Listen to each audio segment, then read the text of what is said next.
하나, 둘, 셋. 2019년 2월에 갑작스럽게 뇌종양 수술을 받았습니다. 몸이 좀 이상해서 뇌검사를 했더니 뇌에 이제 종양이 있다. 그때만 해도 방송 많이 할 때니까 방송국 돌아다니면 근데 이상하게 몸이 힘든 거예요. 그냥 쉬어도 계속 피곤하고 나중에는 길을 가는데 몸에 평형이 안 잡혀가지고 한쪽으로 몸이 자꾸 기우는 거예요. 그렇게 이제 검사를 해가지고 진단을 받았던 거였죠.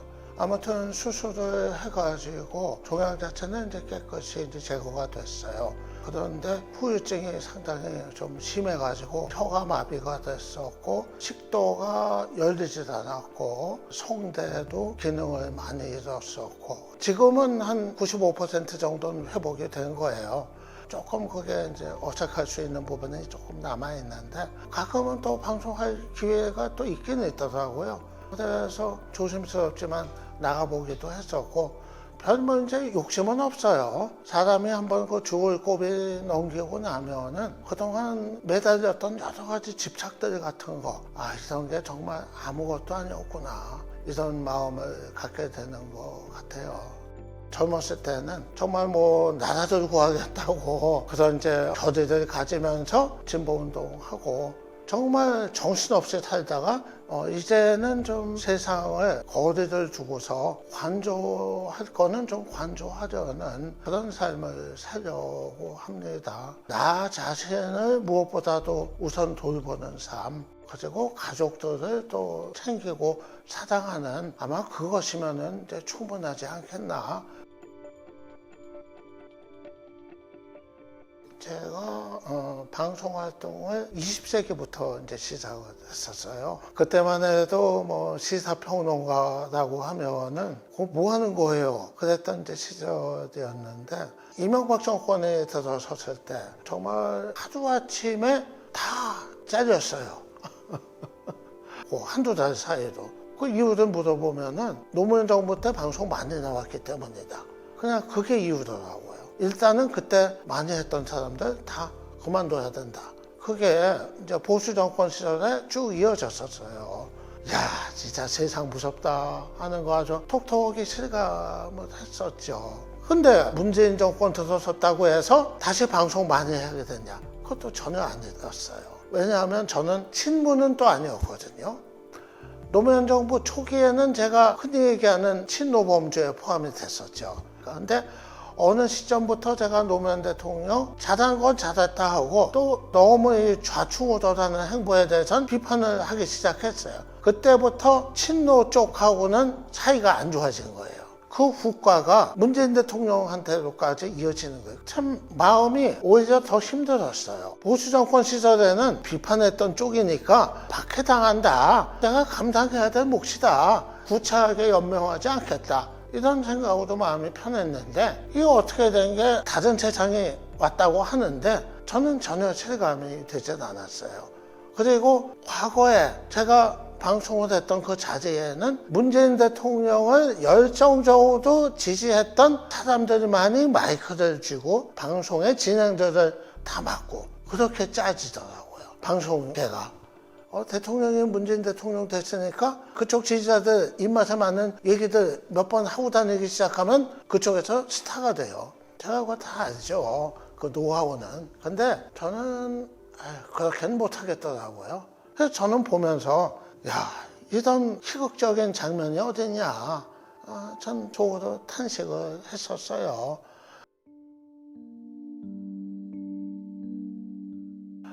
제가 아프리카 TV를 2009년 1월에 시작을 했거든요. 이명박 정부 때 이제 방송자가 들어가면서 제가 하던 방송도 다 이제 그만두게 됐거든요. 못 참겠더라고요, 속에서. 그냥 오기가 났어요. 내가 내 마이크 내가 만들어서 하겠다 해서 개인 방송 그냥 벌렸어요. 매일 밤 10시, 11시부터 1시간, 2시간씩 일요일도 없이 매일 했습니다. 그때 참 아구도 버텼어요.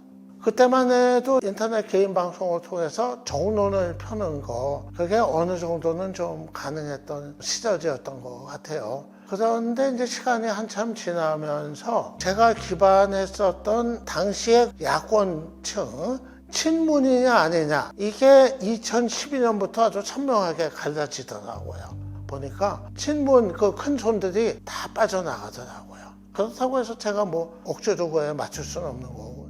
전 그런 의문이 들어요. 요즘 그 자극적인 보수, 진보, 좌우 막론하고 이게 정말 자신들이 생각하는 숭고한 대의가 우선인지 아니면 이게 돈벌이인 건지 분간이 안 될 때가 솔직히 있어요. 대표적인 경우가 한쪽에서는 열린공감TV인가 또 반대쪽에서는 가로세로 연구소 그런 경우들이라고 생각을 하는데 줄리에 관한 얘기만 해도 이제 그렇습니다. 노인이 25년 전에 딱 한 번 봤던 사람을 주제가 맞다.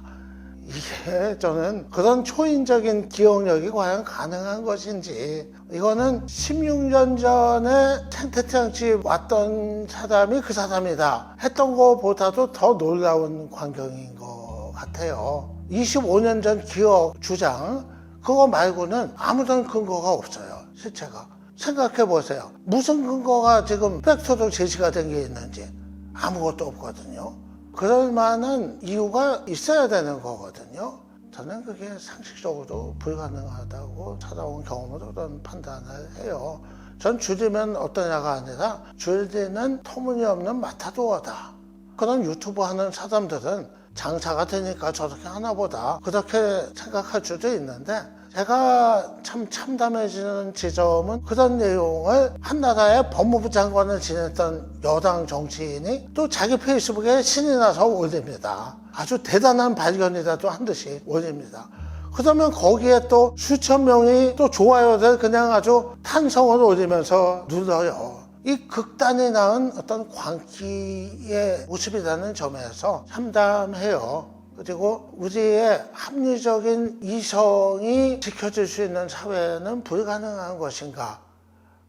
저는 가로세로 연구소가 이제는 뭐 성폭력범이 누군지 잡아내겠다 뭐 이런 것 같은데 그거 멈춰야 된다고 생각을 해요. 그거는 본인이 알아서 판단할 문제지 자기들이 할 일이 아니거든요. 물론 이제 불륜이라는 그런 성격의 거였다면은 정치를 하는 것이 부적합하다 뭐 이런 얘기는 전 가능할 수 있었다고 봐요. 근데 그 이후에 정말 상상 못했던 사실이 알려졌던 거 아니에요? 저는 그 얘기를 믿어야 된다고 생각을 해요. 저도 처음에는 알려진 부분적인 일명만 가지고 파선을 하기도 했었는데 이거를 안 다음부터는 제가 했던 얘기를 거둬들이고 사과하고 더 이상 얘기하지 말아야 될 성질의 거다 그렇게 이제 생각을 했었습니다. 보여주기식 영입경쟁 그 결과라고 봅니다. 여러 가지가 좀 담겨있는 장면 같아요. 하나는 영입 과정에 관련된 기존 정치인들이 별 문제의식이 없다는 얘기가 되기도 해요. 그 정치인들 눈에 봤을 때는 대수롭지 않았던 거예요. 알았더라도 그게 대단한 문제겠는가. 이렇게 공감 능력 없는 정치인 이런 경우도 이게 문제인 거죠. 그래도 최소한 인터넷 검색 정도는 해보고 판단을 하는 그런 사람이 몇 사람은 선대위마다 있어야 되는데 그거조차 안 하니까 이번에 문제가 됐던 노재승 씨 경우도 그래요. 본인의 사고가 어떤 건지는 이미 다 드러났는데 이게 사과하고 말조심한다고 해서 그런 극우적인 사고는 달라지지 않는단 말입니다. 그런 극단적인 사고를 가진 사람이 정치를 해도 되는 거냐? 이것이 본질적인 질문이었다고 봅니다. 윤석열 후보의 아킬레스건은 새로운 것에 대한 문제의식이 없다. 그 부분이 제일 중요하다고 봐요. 윤석열 후보는 항상 국민의힘의 기존 정치인들을 우선했어요. 뭔가 우리 정치에 새로운 흐름을 만들어내야겠다는 그런 소명의식 같은 거 그런 거가 찾아보기가 어려웠던 것 같아요. 그래서 만약에 집권을 하는 경우라도 저는 이게 전혀 달라지지 않으면 국민의 지지를 계속 얻기가 어렵다고 봐요. 정권교체 원하는 사람들도 그냥 민주당 정권이 단지 국민의힘 정권으로 바뀌는 거를 원하는 거가 아니거든요. 윤석열 후보가 생각하는 건 단순한 정권 교체, 좀 이런 거로 비춰져요. 민주당이 잘못했으니까 국민의힘으로 정권 교체하면 되는 거 아니냐, 좀 이런 생각에 갇혀 있는 거 아니냐. 아직까지 윤석열 후보가 그런 요구에 부응하지 못해왔다. 물론 정상적인 장면은 아니에요. 나이 80이 넘은 노정객이 지금 여야를 넘나들면서 킹메이커 역할을 계속 반복하고 있는 거, 김종인을 따라가지 못하고 있는 정치권의 현실, 이거를 고백하는 장면이에요. 근데 현실적으로 지금 야당에서는 김종인 위원장이 대체 불가능한 인물임에 분명합니다. 봤잖아요. 김종인 없는 국민의힘과 윤석열이 얼마나 혼돈 속에 빠졌는지. 당대표는 집을 나가고 상임선대위원장은 또 시작하자마자 서로에 휩싸이고, 특히 윤석열 후보가 위험한 게 우편향적인 사고가 있는 것 같아요. 그거를 중도의 지점으로 이끌어내는데 아마 김종인 위원장이 상당히 큰 역할을 하지 않겠나. 이재명 후보를 지원하기 위해서 참전을 하는 게 과연 이재명 후보한테 도움이 될지 저는 그 자체를 좀 잘 모르겠어요. 지금 이재명 후보가 불안한 지점은 지지층 결집이 아니라 중도층이거든요. 어떻게든 중도층을 얻어야 본선 승리가 가능한 건데, 오히려 저는 자칫하면 이 중도층의 표심에 자극을 하는 이재명 후보한테 부담을 줄 수 있는 그런 점이 또 있지 않겠나. 당장 그 방송에서 한 얘기 중에 저는 이재명 후보 욕한 거 앞으로 안 하면 되는 거 아니냐.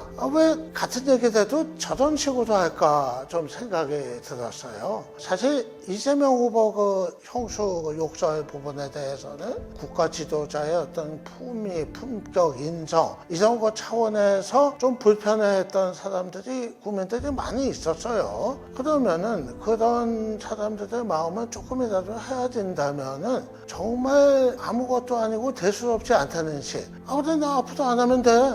됐지?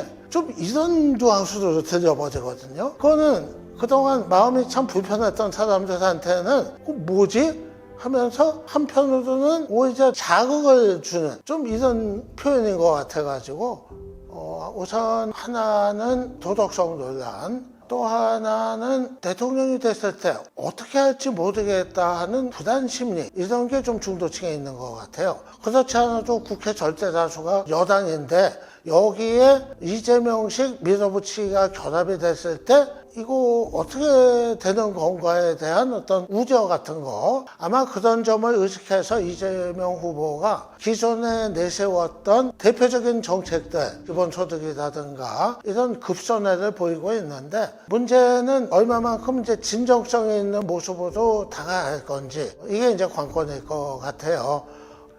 이재명 후보가 자기의 말이나 생각이나 정책을 너무 하루아침에 쉽게 바꾸는 듯한, 그렇게 급변하는 데는 좀 과정이 전달이 돼야 되거든요. 지켜보는 사람들한테. 그러니까 뭔가 좀 고민도 하고, 얘기가 180도 달라지면은 뭔가 좀 곤혹스러워하는 모습이 보여야 되는데, 이재명 후보는 그런 게 없어요. 너무도 태연하고 자연스럽게 하루아침에 얘기가 달라진단 말입니다. 그러니까 오히려 그런 모습이 지켜보는 사람들한테는 언행에 대한 신뢰의 문제, 이런 거를 또 낳게 되는 것 같아요. 과연 저 말을 믿어도 되는 걸까? 지켜보는 사람들이 좀 겁이 나는 거죠, 오히려.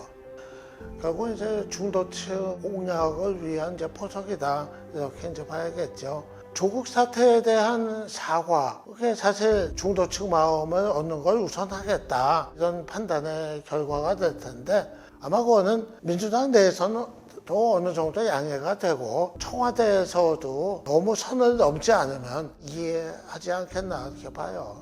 그게 정치니까. 근데 그게 이제 얼마만큼 또 진정성이 있는 건지는 모르겠어요. 여전히 또 이재명 후보 주변에는 조국 전 장관 편에 섰던, 아주 열렬하게 엄호를 했었던 그런 정치인들이 또 가까이에 포진해 있는데, 정작 그런 부분에 대해서는 아무런 달라진 게 없이 어떻게 또 말 한마디 이제 사과하니까 사실 문재인 정부는 대단히 좋은 환경에서 출발을 했거든요. 정말 촛불 시민혁명의 그 수혜자였죠. 그게 5년도 되지 않아가지고 민심이 등을 돌렸어요. 이게 그만큼 기대가 컸기 때문에 실망의 골도 그만큼 깊었다. 그런 얘기가 될 것 같아요. 박근혜 욕하면서 들어섰던 정권인데 박근혜 하던지 똑같이 하고 있으니까 더 미운 거지 왜죠. 지금의 민주당을 보면은 참 많이 달라졌어요. 과거의 민주당은 정치가 존재하는 민주당이었거든요. 다양한 의견이 공존할 줄 아는 민주당이었습니다. 서로 다른 의견이 있으면은 정치를 통해서 조정해야 된다는 그런 개념을 가진 당이었었죠. 그런데 지금의 민주당은 정치가 없어졌어요. 윤석열 후보 선대위에 간 금태섭 전 의원 민주당에서 징계하니까 이제 나가게 됐던 거 아니에요? 당론과 다른 목소리 냈다고? 이상희 교수 또 이재명 후보 비판했다고 해가지고 또 징계받았더라고요. 민주당에 민주주의가 없어진 거예요. 이게 결국은 국가적인 대분열, 갈등 이거로 점철된 그 시간들을 낳았다고 생각을 합니다.